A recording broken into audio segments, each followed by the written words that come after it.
welcome back to another tasting series video here at Casa Larga. I'm Corey, the sales manager, and today we're going to be going through our classic tasting kit, and this is one of my favorites. I am a kind of a nice Finger Lakes white drinker, that's my favorite, and this classic is going to be a 5 selections of our most popular white wines, so just classic Casa Larga wines. They're going to be on the dry to medium dry side. There is a medium sweet in there, so a little bit of sweetness.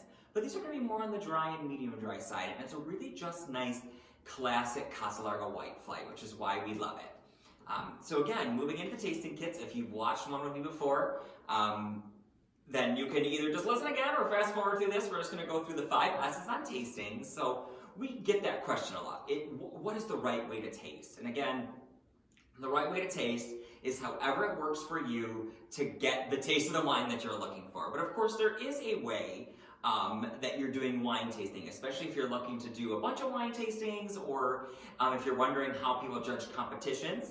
This is kind of the method that they use. So in your kits that you have, you're going to have 4 or 5 samples of wine. You're going to have the classic tasting booklet here that is going to pop open, and you're going to have the 5 S's that I'm talking about right here. Then you're going to have the wines, some pairings, and some information about them on the next page. So starting here with the classic, 4 tastings. What we recommend is, regardless of what kind of kit you have, pour that wine into a glass first. Use the one that comes in the kit, or if you have a favorite glass, use one of those. The reason for that is there's a lot of things that you want to do in tasting wine that you're really going to want it to be A, out of glass, and B, in a bigger glass than the little tasting samples that you have. The big reason is when we eventually go and we swirl our glass, obviously big glass is going to help you swirl so that you don't spill it everywhere when you're swirling. So first thing you do when you pour that into your glass, you're just looking at it. The first one is sight, or see. And you're looking for things like color, cloudiness. Is it really, really clear and see-through? Does it have a little bit of a cloudiness to it? Is there sediment in the bottle? Does the wine look anything? Do you see anything interesting in it? You're just kind of looking at it to get kind of acquainted with it. How light is it? What color is it? Those few things that you can see quickly. The next step on here is swirl, and this is a really important one because so much of wine, so much of drinking and eating in general, a lot of it is going to come from the smell. With this, when you have a big glass with a little bit of wine in it and you swirl, you're helping put some oxygen back into there, which is going to help make the aroma, that nose, it's going to enhance it even more so that when you do go to the next couple of steps, it's going to give you a really, really nice, strong bouquet. So you're swirling, and just a little light swirl. You can get crazy and put in your hand and swirl around. I like to swirl on the counter because I can get a little crazy with swirl, and I spill a little bit. So putting it on the counter helps me not get a little too crazy with it. But either way, you're just swirling, and now you're looking in there. 1, you're looking to see if the wine clings to the glass. If you start seeing wine cling to the glass and then drop down, those are known as legs. And that is a quick and easy way to tell you how much sugar is in a wine. Now, I can't tell you that if there's 5 legs and it takes 5 seconds to get down the glass, it's this sugar level. Not quite as specific as that, but if you have a couple wines next to each other and you notice one is getting a lot of legs and hanging a lot, that one's going to have a little bit more sugar to it than, say, one that you swirl and goes down the glass really quickly. After you swirl, now you want to sniff, and this is a big sniff. So you're going to take that glass after you swirl it. You want to put actually your nose right down in there. Now be careful, don't swirl and sniff at the same time and getting something up your nose there. But you want to, and then you want to put your nose in and just get a really, really nice smell of it. And you're looking for anything at this point. You are looking for floral notes, fruit notes, earthy tones. There are wines that actually have little faint hints of like petroleum. You're looking for a lot of different things in there, and there's really no wrong answer. I mean, if you might smell something and you say, wow, this is like straight up green apple, and the next person who tries it says, no, this is like grapes to me, or I'm actually getting a little peach in here, or a little apricot. That's the great thing about wine, is that each person is going to taste a little bit differently. But the aroma there, that's going to really, really help you when you actually do go to taste it. It's going to enhance the flavor, and that second step swirling before you get there allows that aroma to fill up the glass, so when you do the sniff step, you're already there and you can get that beautiful aroma. Next one is going to be sip. So this is where we're actually tipping it back and taking some into your mouth. And What you want to do, you just want to swirl it around a little bit. You're coating your mouth, trying to get your tongue coated in all the different spots of your taste buds, and to see what flavors now come through. Now, when you're doing this, you'll see a lot of people say that you need to breathe in when you have the wine in your mouth, and it's a very weird thing. First time I did it, I honestly thought I was going to inhale the wine, so you got to get used to it. But the reason why people recommend this is because, again, that's going to actually help that olfaction or the smell receptors. It's going to actually help them enhance the flavor of your wine. If you're bringing that air in, kind of aerating it right in your mouth, and you're getting a little enhanced aroma from that. That's going to also help bring the flavor through the wine really, really nicely for you. Now, the fifth step.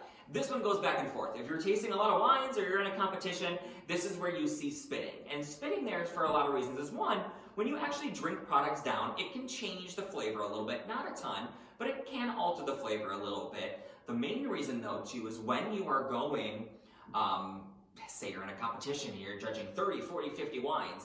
Of course, if you're drinking after every sample, you're not going to be able to get to the 40 or 50th wine there and still be able to judge appropriately.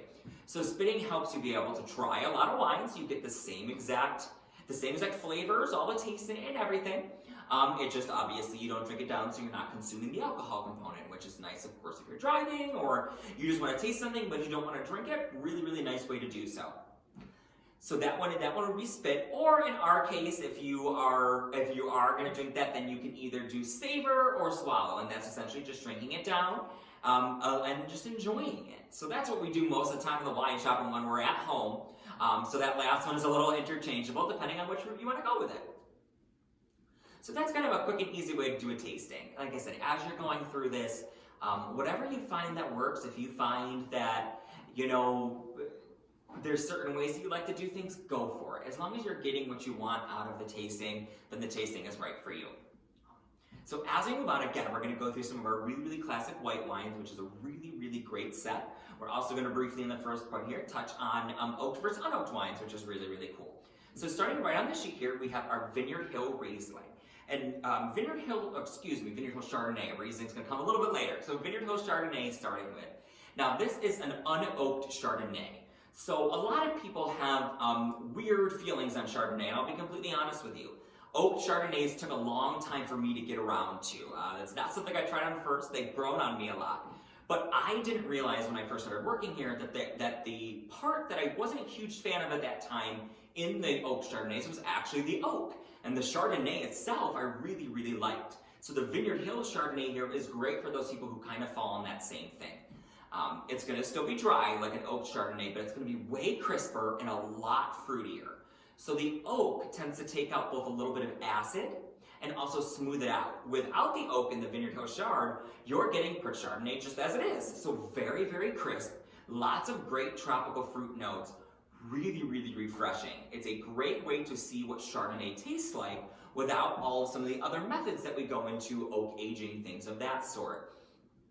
So I always say, even if you don't like Chardonnay, highly, highly recommend trying Vineyard Hill Chardonnay here for us or any other unoaked Chardonnay, because you may find that you actually do like Chardonnay and it's more of the barrel aging that you don't like. And if that's the case, you're missing a ton of really great Chardonnays from this region. It kind of opened my world when I found that there was unoaked ones. So it's a really, really cool product to try, especially if you think you don't like Chardonnays. It's a really, really fun one. Next one on our list, though, is actually our CLV Chardonnay. And CLV just stands straight for Casa Larga Vineyards. Catches a lot of people off guard. We affectionately refer to Casa Larga Vineyards as CLV internally. And that's all that means. A lot of people ask us what that means, and it just straight up means Casa Larga Vineyards. But this is a really, really unique oaked Chardonnay. And the reason for that is a lot of your oaked Chardonnays, they're going to stay in one type of barrel. So you take the Chardonnay, you put it into a barrel that's from France, so a French oak barrel, you age it that whole time, and you're on your way. This Chardonnay is actually a 3-barrel blend. So what we do is we take Chardonnay, same grape across the board, nothing different. We put a portion of it in Hungarian oak barrels, a portion in American oak barrels, and a portion in French oak barrels. We let them age about 12 to 14 months, and then we actually blend them all together. So you're now actually getting Chardonnay that has spent time in French, American, and Hungarian oak barrels all blended together. Because it's a blending thing, super unique. You're not going to find anything like that very often because it is a very unique blend. And what that does for Chardonnay, kind of on just a general basis, your oak Chardonnays, you're going to get a lot of butter. And the butter comes from actually a different type of fermentation called malolactic. And essentially what happens is in your grapes, in fruit in general, but especially grapes, you have that tart fruit sugar, malic acid or malic sugar in there. And when you're going into type of fermentation, you can actually turn that into, it's essentially lactose or lactic acid. And what that is doing is it's actually taking the sugar that you would normally find in apples or grapes, obviously in this point, but it works really well in apples because it's that really tart sugar that makes those apples really tart. Same thing in grapes. It's actually taking that and converting that to more of a dairy sugar. So those butter tones are in there are because of the fermentation. It's a really nice way to soften up some of those really harsh acids. The barrel aging is also going to help take some of the acid away. It can absorb some of the acid so you can get a really dry wine that is still really, really nice and smooth. And that's great for the Finger Lakes. All of our stuff, fruits, vegetables, anything like that, all of it really comes with a lot of acid, no matter how much we try. So barrel is a nice way to get around that because it really helps smooth out the finish on there. Now, with this Chardonnay, you're also going to get some fruit tones. So American oak, it's a lot less oaky than French oak. I know that sounds funny, but American oak actually veers a little more fruity than some of your French oak does. So while you get some of the buttery in the CLV Chard, you're also going to get a little fruit in there. And you're also going to get some really nice smoky hints and some vanilla in there. That Hungarian oak, if you can think of Europe, that area as a very industrialized area, a lot of their wood has a very smoky essence to it. You get a little bit of that in there as well. So you allow those really nice complex flavors to blend together, and it gives you a really, really versatile Chardonnay. It's not super oak forward, so again, if you're not a huge fan of oak, this is not a bad one. It's a softer oak because you have some smokiness and some fruitiness in there as well. And it's a really nice, easy one to drink. This is the favorite wine of Mrs. C, who's the matriarch of the family. So it's something that we've made with love for me. This blend came from Mr. C, Andy Coloratolo, originally, and we've kept doing it throughout the years, and it's a fantastic Chardonnay, and a really unique one that I highly recommend you try, because you're not going to find a lot of it around just because of the unique barrel aging, and it's just a blend that Casa Larga does on her own. Moving right on down the list, we actually have our Chardonnay Riesling, or Chard Riesling. And this is actually a blend of course, Chardonnay and Riesling. We are actually using the Vineyard Hill Chardonnay that we talked about. That is the Chardonnay that's in the Chard Riesling, and our medium dry Riesling. So right in the middle. This is a fantastic summer wine.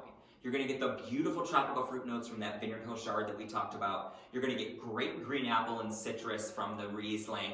And it sits right in the middle, so not dry, not sweet, very, very easy to drink. Chill it down all the way, enjoy it on a really, really hot afternoon. Fantastic. The reason why this works so well together is because the Chardonnay on its own, when it is not oaked, again, has those really nice fruit notes, which as we know, are really popular in Rieslings. So they're very, very complementary to each other. And it's a really nice fruit-forward, crisp white, perfect for our Finger Lakes summers here. Kind of the wine that this region does exceptionally well, and it's a really great blend showing both sides of that. Our next one on the list is actually our Palado. And Palado here is actually the very first white wine that we ever made, second wine overall. When we first opened back in 1974, if you can believe it, Mr. C, Andy Coloratolo, planted a bunch of whites and a bunch of reds in the vineyard just to kind of see what would grow here. He then took all of the whites and made them into a wine, and took all the reds and blended them into a wine. We still have both of those two wines today. The white is that Palado, and it is a blend of all the white grapes that we grow. So there is Muscat Atenal in there. There is Riesling, there's Chardonnay, there's Gewürztraminer, there's Vidal Blanc. There is so much really, really cool complexity to this wine. But with all that craziness going on, it tastes a lot like a Pinot Grigio. It's a great everyday Italian wine, really nice with your pastas, especially if you're doing butter, garlic, seafood, great with salmon, perfect with crab cakes. It is a nice, easy drinking wine with just a touch of citrus to it. So if you love smooth wines, you like Pinot Grigios, you like a medium dry wine with a little bit of citrus, Palado is the way to go. We've been making it since the late 70s. It is our house white, and it's something that we're really, really proud of, that we've been able to carry that from the original founding of the winery all the way through to today. So it's really, really exciting and super versatile. It pairs just about well with everything. Not too much it can go wrong with. And because it sits right in the middle, people are really, really fond of it, whether they tend to like really dry or really sweet wine. So it's a really cool in-between wine that we're really, really proud to be able to make still. Finally on our list, we are going with Vineyard Hill Riesling. So started with Vineyard Hill Chardonnay, now we're down to the Vineyard Hill Riesling. And Riesling, for most people, you'll find a lot of people, especially ones that aren't necessarily from the Finger Lakes, think Riesling is sweet. And the reason for that is Riesling is a really, really tart grape. Think of an apple, especially a Granny Smith. That really, really tartness to it. Riesling carries on a lot of that too. And normally, a really high acid profile is not necessarily what people look for in a balanced wine. And the easiest way to balance that is sugar. So adding the sugar takes away some of the acid and makes it a little sweet. So a lot of times Rieslings are made that way just because they're a little more popular that way. Acid is not something that everybody loves. Now, here in the Finger Lakes especially, we love a good dry Riesling. We love that tartness to it. You know, we grew up with it, we're in apple country here, so we are not foreign to the tartness and things. So we do a lot of dry, medium dry Rieslings. So they definitely do not all have to be sweet. It's a common misconception. Now, that being said, the Riesling we do have for you today is going to be one that's a little bit on the sweeter range. So if it is a little sweeter for you, that's why I mention it. Try a medium dry Riesling, try a dry Riesling, you're going to be right where you want to be. So with this Vineyard Hill Riesling, it's about a 3.5 residual sugar, so it's definitely going to be a little bit sweet. And what you notice as Rieslings get sweeter, they tend to go from, or riper or sweeter, they tend to go from green apple to things like peach and apricot, other types of stone fruits. And this is no exception. This is a light Riesling, smooth, great green apple, a little bit of peach, a little bit of apricot in there, and just a nice sweet finish. It is the perfect Riesling if you want something easy, something that's going to go with fruit. Get some fresh fruit out here, some melon, pineapple, fantastic for that. You could do it with ice cream. You could do it really with anything. It's just a great, easy, soft, well-balanced Riesling. Lots of really nice fruit tones with just that really nice off-sweet finish. Do it as a regular wine, or you can pour a little bit of dessert. It has a really, really nice consistency to go with dessert. So again, another versatile one that you can kind of pair with appetizers, with meal, or with dessert. And if we are going to do a meal, my personal favorite thing with Riesling is Chinese food, especially if it's a little spicy. The Riesling just cuts right through that spice. So anything with curry like that that's really, really spicy, fantastic with Riesling. But I'm telling you, Riesling and Chinese food is the way to go. It's a crazy pairing, but you will love it, and you'll be hooked on it, so maybe don't try it if you don't want to get hooked on it, but a really, really cool pairing that can go with Rieslings too. So again, the classic, just a classic selection of Casa Larga Finger Lakes whites, ranging across the board from a little bit drier all the way to sweet. So we really, really hope you enjoyed this. If you liked it, if you want, pick up some of these wines. You can do it online at www.casalarga.com, or you can give us a call, 585-223-4210. We offer curbside pickup, delivery locally, and we do shipping. So whichever way works for you, we can be sure to get you whatever wine you need. So thank you so much for hanging out with us again. We hope you enjoyed the classic tasting kit. If you have any comments or concerns, feel free to reach out. If not, again, thank you so much, and we look forward to hosting you here again soon.